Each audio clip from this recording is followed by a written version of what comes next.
a barrel roll!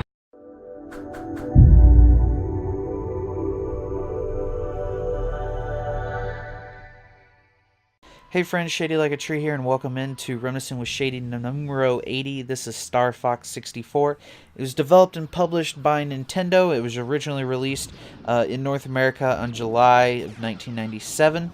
A notable fact about Star Fox is that it was the first Nintendo 64 game to include support for the Rumble Pack, which it did come bundled with initially. Star Fox 64 is a 3D scrolling shooter game.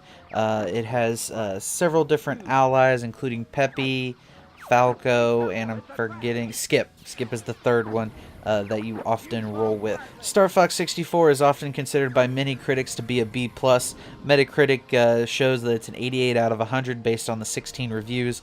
Plenty of people give it mid to high 8s or mid to high 4s depending on their rating system. But I think what everyone remembers Star Fox 64 for is not its good ratings.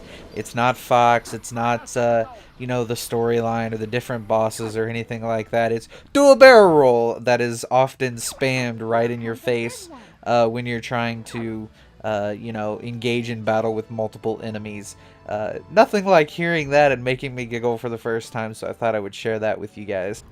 Star Fox 64 again, I never owned a Nintendo 64 until later in my life, so Star Fox 64 was one that I had to play elsewhere. I played it at friends' houses, I played it at the YMCA, I played it at a number of different places that weren't my home, and that's what brings this game to the forefront for me, is the memories of being able to enjoy this game with friends, enjoy this game with others, because I really didn't have a whole lot of time to play this by myself. Some of my fondest memories of this game include sitting in those tiny little plastic chairs at daycare and, you know, playing Star Fox and getting to, you know, blow up bad guys in a spaceship. And this was really cutting edge technology for that time frame.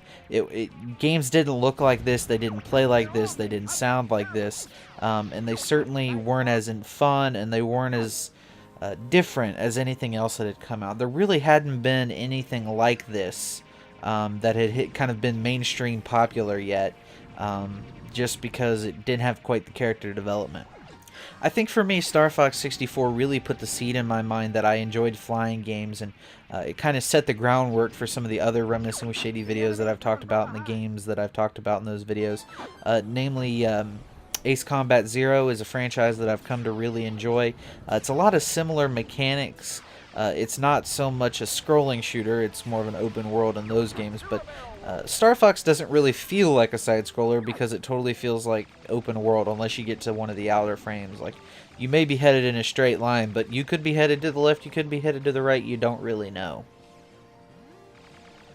The enemies in this game are very diverse. We're going to have an upcoming boss battle that I totally should not have won, but I do manage to you know, come out on top. But the boss battles in this game are all different. They're all challenging. Each boss has certain weak spots, so it's not just a blind, hey, we need to shoot this guy here or shoot this guy there.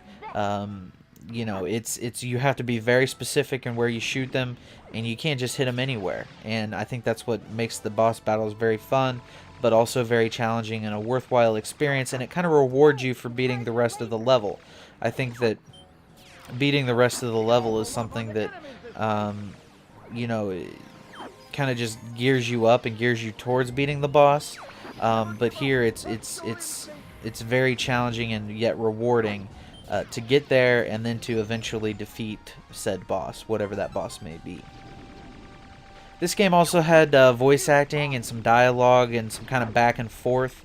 You know, a lot of games around this time, you know, just before this, the Marios, the Zeldas, the fun games like that, didn't have the character development that even this game has. And so, therefore, I think those games lose out on an element that really makes this game shine. Like I said before, so many people remember dual barrel roll, and, you know, it was quoted in public for many, many years, and, you know, a lot of people just kind of randomly said it in public, like dual barrel roll, and then all comedy and hilarity would ensue shortly thereafter. But basically, the idea of the boss fight here, I'm going to explain it really quick, because I got to hit these little yellow triangles without charging up his shield, and I'm hitting his shield, and that's not helping matters much.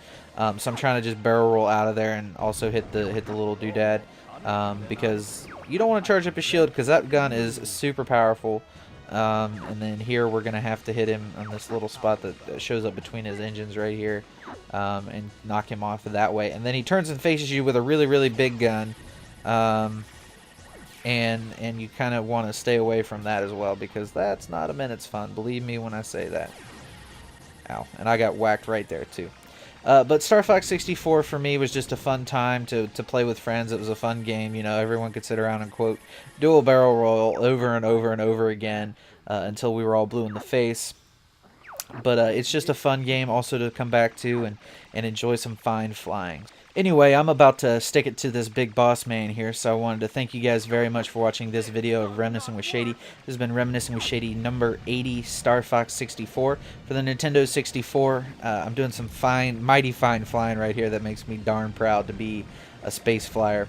But thank you guys very much for watching, and if you like this video, please let me know in the comments, and check out some of my other Reminiscing with Shady videos. We defeated the boss man, as I said we would, and yeah, you guys take care, and I'll see you next time.